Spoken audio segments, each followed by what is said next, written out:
Greetings, everyone. I'd like to welcome Pierre Burgy, co-founder of Strapi, to the show. Pierre, thanks for joining us today. Thanks a lot, Ben, for having me. Well, thanks for being here. So let's kick this off. Tell us a little bit about your SaaS background, and then we'll dive into what your company does. Sure. I started my studies in the business school, and I was working part-time as a real estate agent. So it was completely different. I was 19 at the time, and I was selling houses and flats.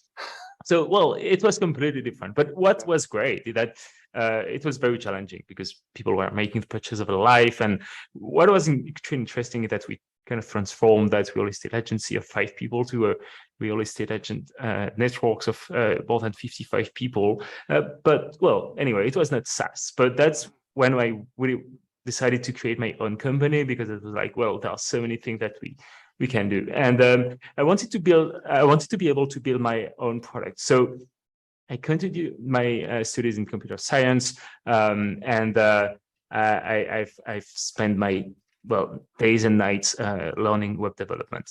And I did an internship at checkout.com in 2014. So at the time, we were 60 people in the team. I guess there are more than 2,000 now. And it's actually after this internship that I started working as a freelancer for checkout.com, as well as a few other companies. And I was doing the majority of these projects with my 2 co-founders, Orne and Chim. And to build all of the website that we're doing for our clients, we've used a lot of traditional CMSs, so content management systems. And we've also seen the limitations of these traditional CMSs when we wanted to display content on a mobile application, or when we wanted to build a website using modern front-end frameworks, which are designed to be connected to an API. So long story short, that's really how it started. So we've built a content management system for us. We've published it as an open source project in October 2015, and we started having some users. So that's really how I landed into SaaS or software more generally, because it was not even SaaS, but it was really open source software. And later we introduced our business model. So much later, as we started Strapi in 2015, but we started making revenue in 2020. So much later, as we first wanted to build a very large community of users. And we started with the open core business model, which is basically we have this open source product, which is named the Community Edition, and then we have the Enterprise Edition, which is also self-hosted. So it's basically an extension of the open source product. So it's self-hosted, so it's not real SaaS, but all of the metrics are exactly the same, because it's all subscriptions. We're really selling software. We are structuring. The team is structured the exact same way as any SaaS product. And we're currently working on Strapi Cloud, which will be the SaaS version of Strapi. So we'll be even more a SaaS company. So interesting. So you actually started out in business, real estate, then studied computer science, and then was a full stack developer. So Strapi, so was it founded then in 2015? Yeah, exactly. Well, we kind of started working on it in 2014, but yes, we released the first version in 2015. And how did that come together, right? Because you're one of 3 co-founders. So did you know each other, or did you guys just get together and, hey, we should build this product? So how did that come about, where you guys got together and started this company? Yeah, that's a really good question. So we were actually studying together. We're in the same university. We were friends, and we were all working as freelance developers. And so that's really not only friends, but we were working on these projects together. And that's how we came up with this idea of building a new generation of CMS. Okay, interesting. And so working on 2014, founded 2015, and really interesting, no revenue until 2020. So just was it that initial strategy just to build up that community and user base? Yeah, so what's important is that in 2015, we were still students, and we actually ended university at the very end of 2016. And after this, we've spent the 6 first months of 2017 as almost as a digital agency. We were basically working full-time for our clients. And we were doing this because, well, we needed some money as it was just the end of our studies. And it was a good way for us to use our own product for our clients. So we could really give a try and do lots of dog fooding on our own product. The good thing about it is that we are making we were able to make money, which was great to make sure that we could maintain the project. But the issue is that we are spending 90% of our time on very specific things for our clients. So the product was not evolving that much. So if we decided to say, okay, we have some cash thanks to this project, and we're gonna stop doing freelance work, and we're gonna switch full-time on the project, and we're gonna make this cash last as long as possible until we raise our first fundraising round, so we can probably be full-time on the project. So mid-2017, we stopped all of that freelance work. We released a new version of Strapi, new website, new documentation. We started doing a bit of marketing, having some very good numbers in terms of traction. So it was more the number of downloads, the number of stars on GitHub, as it is an open source project. And well, these were all very good numbers to show to potential investors. And so we started our first fundraising process, which ended being our pre-seed round at the very end of 2017. And no, it was at the end. Yeah, it was at the end of 2017, and we closed that round on the 25th of June, 2018. So I can remember the date because it has been a very long process. I can add more details about this, but basically that's how we get into our first fundraising round. And it was really hard because we were young, and we still are. It was our first company. We had no work experience except one or two internships.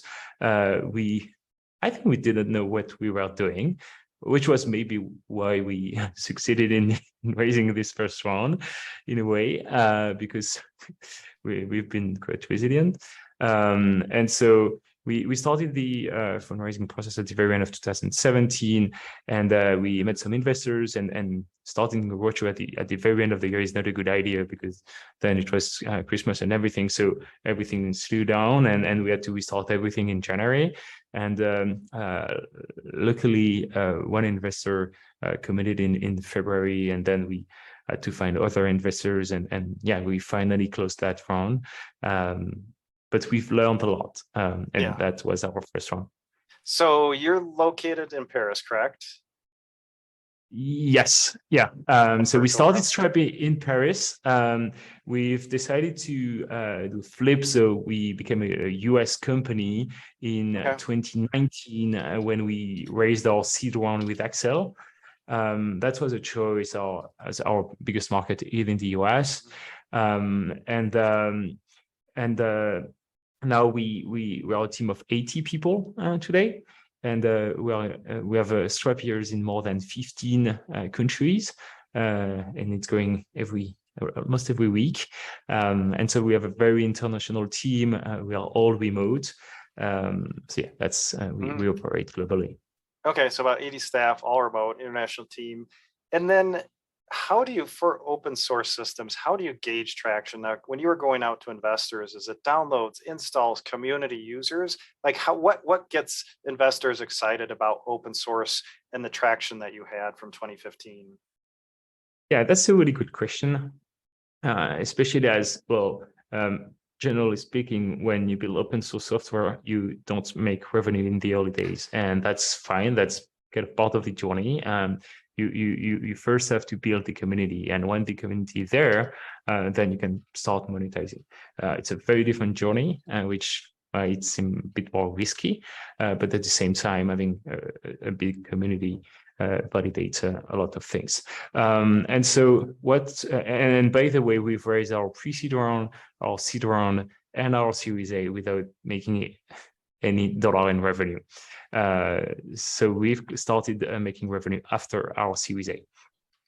So what we've been showing to the investors in the beginning are, yes, the number of downloads, the number of stars on GitHub, which is a very important metric, and logos. I think it's important to see that companies are using your tool for real world use cases.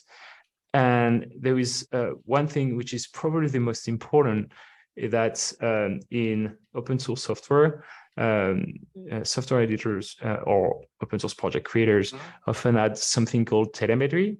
And it's basically usage analytics inside the product. It's completely anonymous as it is open source. It's really important to respect this and to give the ability to the users to turn off that telemetry system. And at Strapi, our main metric is the number of monthly active projects. So it means that at least one user logged into the dashboard. And we use that telemetry system to measure the number of monthly active projects.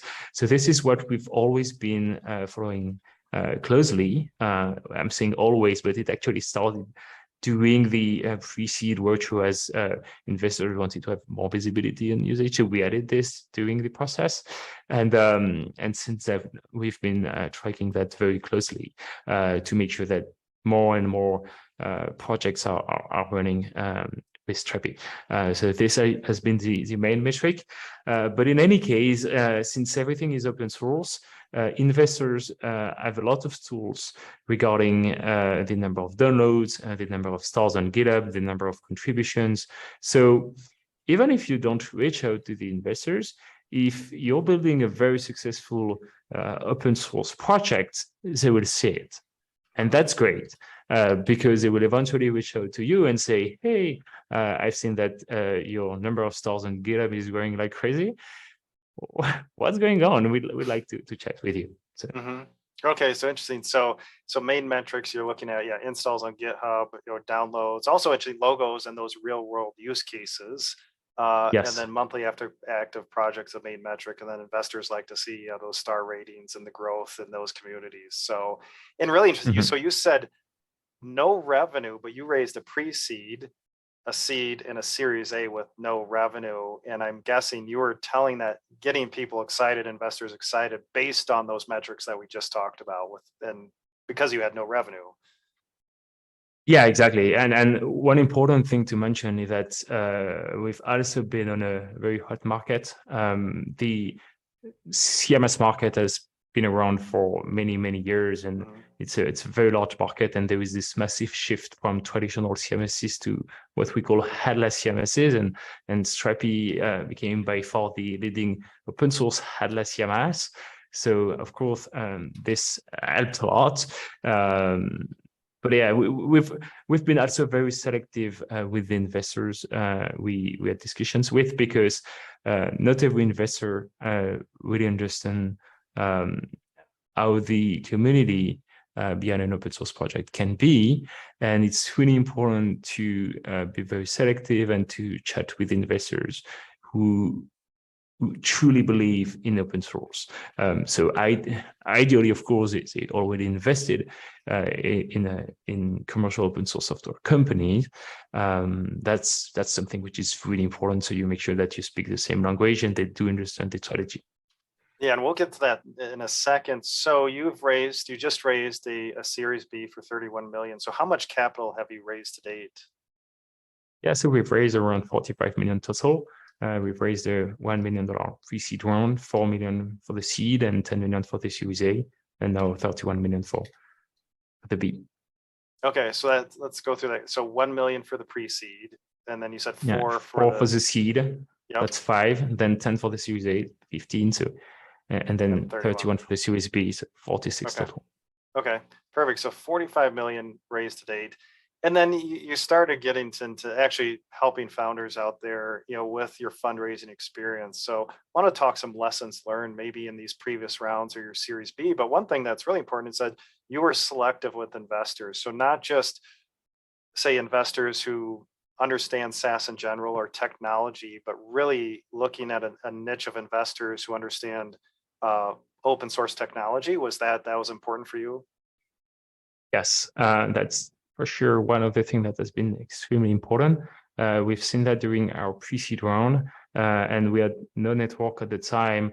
And so we had a lot of conversations with investors. And I can even remember one investor who say, well, it's open source, so it's free, you never make money. And I was like, well, this person didn't really understand what commercial open source software can be about. So it's really important to chat with the right people. Another piece of advice I would say is to be really be comfortable with, even if your product has a ton of innovation, it's important to categorize your product. And yes, you will eventually create a new category. But one thing we did at the beginning is that when we created Strapi, so today we really consider Strapi as a headless CMS. But at the beginning, when we created Strapi, it was a mix between a CMS, an API first CMS, because headless was not even a thing at the time. And so it was a mix between a CMS and an API framework, which is basically a much more technical tool to build APIs. And even the name comes from Bootstrap, your API for Strapi. And so we were all the time between these two categories. And when we were pitching to the investors, they couldn't really understand what was Strapi about, because they couldn't define who were our competitors. And even ourselves in the first pitch deck, we're like quoting some competitors on the CMS side, as well as some competitors on the API framework side. And so one thing we did just after our pre-seed round is really to say, okay, we're not an API framework, we are a headless CMS and an API first CMS with plenty of customization capabilities, which were some of the benefits of having this initial vision on the API framework. But this is something that actually helped a lot, especially as the month after our pre-seed round, headless CMSs became extremely popular. So we really made the right choice here. So yeah, be specific. Don't try to be the tool for everything. It's better to say we are a CRM, we are a CMS, we are whatever in an existing category, but we do that specific thing very differently. And this is where we innovate, because it can be either you create a new category, but that's not as often as we think. We like to say that we create new categories, but the reality is, yeah, if you take a look at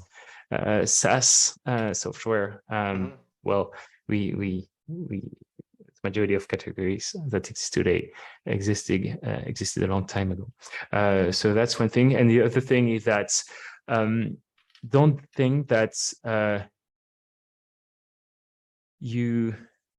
you're the one looking for the money. So, well, don't be pretentious. Humanity is one of our values, but it's really important to consider during the fundraising process and also after the fundraising process that investors are partners, and it's really a collaboration. So yes, you have to sell your product, you have to sell the company, you have to explain why it's amazing, but at the end of the day, it's not a manager to manager relationship or these kind of things.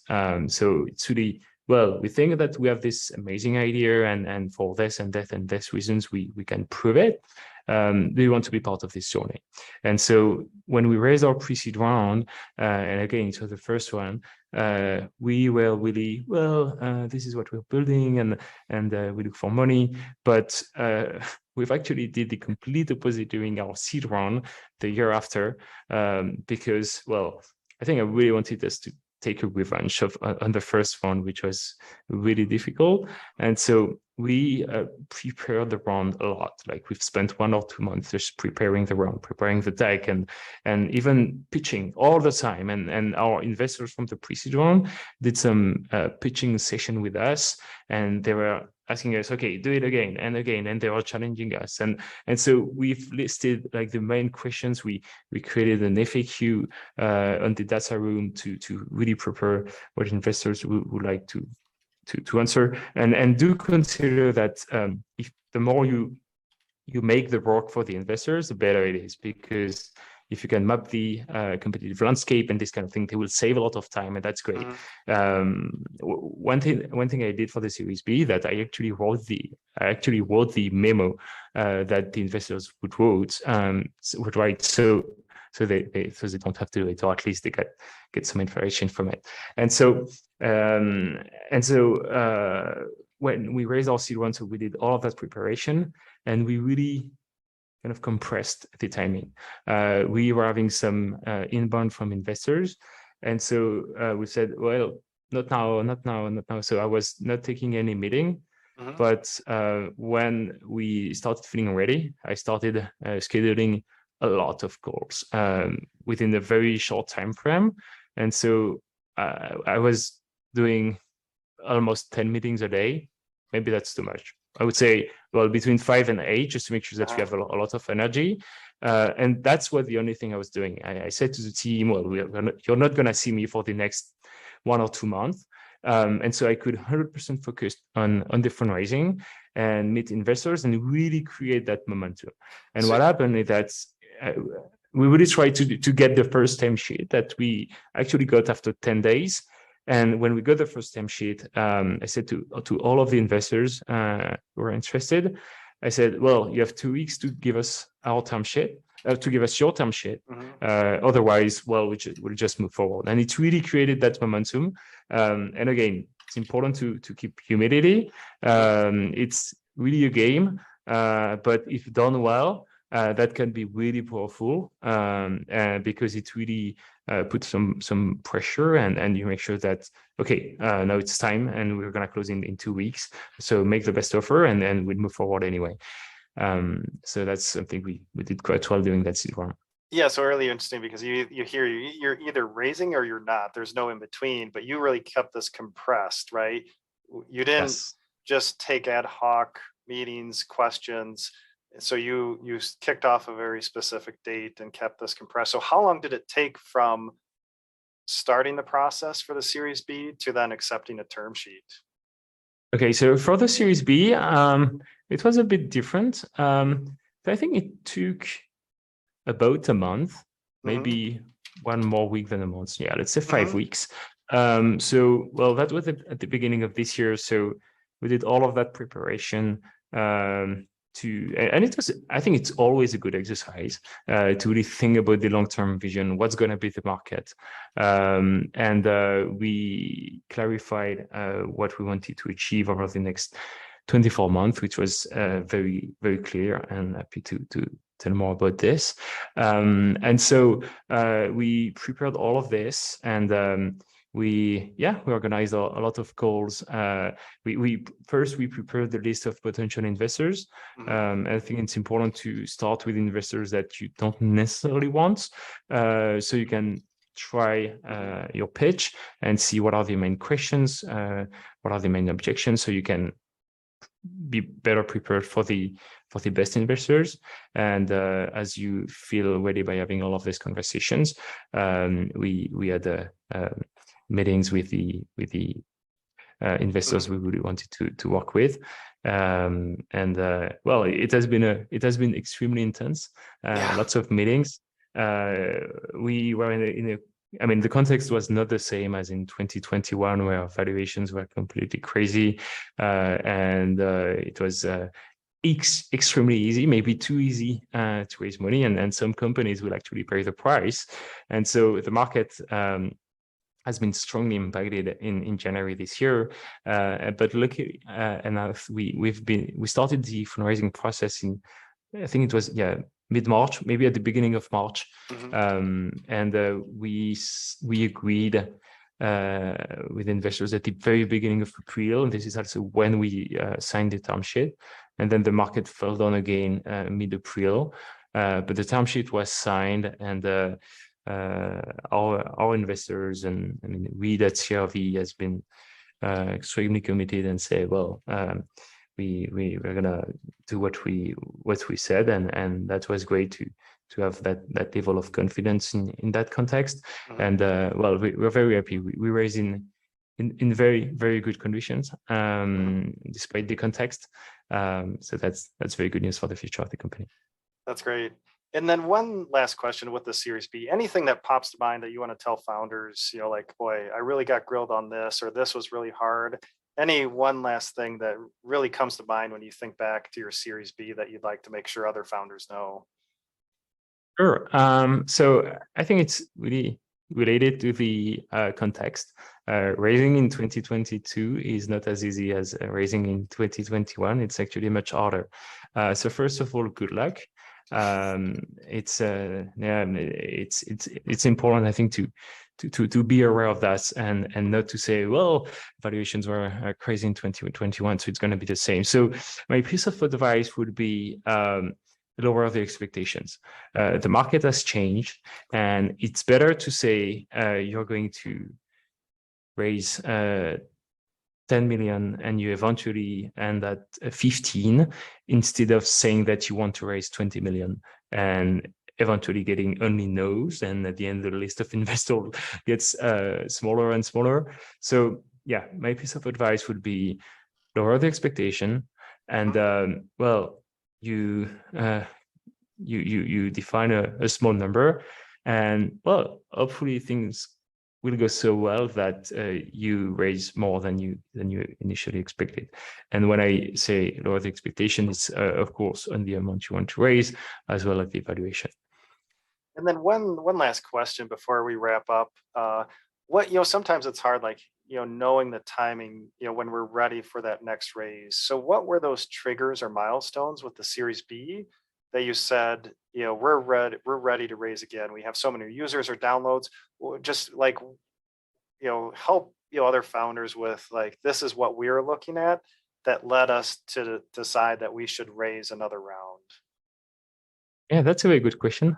So every business is different, but I think it's really important that you actually achieved one or two significant milestones, and that you have one or two milestones that you want to achieve over the next 24 months.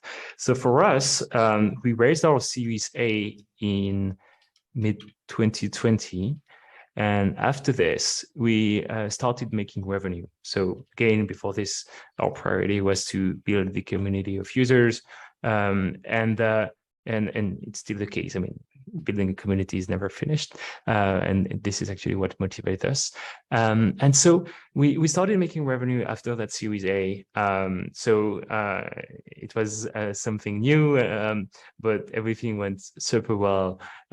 So we had a lot of cash because we raised our Series A, which has been preempted by Index 6 months after our seed round.